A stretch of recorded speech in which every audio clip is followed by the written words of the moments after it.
Bagaimana cara komunikasi bisnis di tengah keberagaman budaya?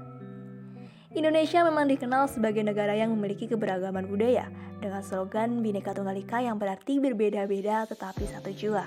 Namun, terkadang perbedaan budaya yang ada ini bisa menimbulkan sebuah kesalahpahaman atau miskomunikasi ketika dua orang atau lebih dengan latar belakang yang berbeda sedang berkomunikasi membicarakan suatu topik tertentu.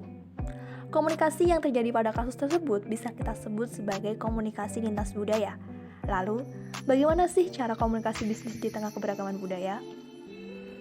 Salah satu cara untuk komunikasi bisnis di tengah keberagaman budaya yakni dengan mempelajari komunikasi bisnis lintas budaya.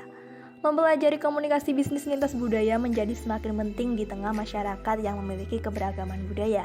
Adapun hal yang perlu kita lakukan sebelum berkomunikasi dengan orang lain yang berbeda budaya dengan kita yakni sebaiknya kita terlebih dahulu mempelajari budaya orang tersebut dan begitu juga sebaliknya mereka mempelajari budaya kita.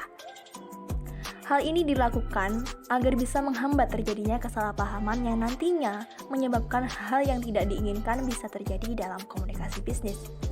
Budaya sendiri dibedakan menjadi dua kelompok, yakni yang pertama ada budaya permukaan atau surface culture seperti makanan, liburan, dan gaya hidup, dan yang kedua yakni budaya tinggi atau deep culture yang terdiri atas sikap, nilai-nilai yang menjadi dasar budaya tersebut. Orang yang berasal dari budaya yang berbeda seringkali mempunyai pendekatan negosiasi yang berbeda. Tingkat toleransi untuk suatu ketidaksetujuan pun bervariasi.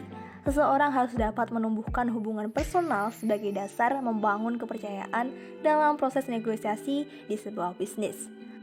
Adapun hal-hal yang perlu diperhatikan dalam komunikasi budaya yakni yang pertama ada persepsi gap yang berbeda pada setiap orang, yang kedua ada pola pikir pada setiap orang, yang ketiga ada etnosentrisme atau penilaian terhadap kebudayaan lain atas dasar nilai dan standar budaya sendiri. Yang keempat ada stereotip atau penilaian yang tidak seimbang terhadap suatu kelompok masyarakat. Dan yang terakhir ada prasangka. Berikut tadi pemaparan materi tentang cara berkomunikasi bisnis di tengah keberagaman budaya yang ada di Indonesia. Sekian yang dapat saya sampaikan and see you next video.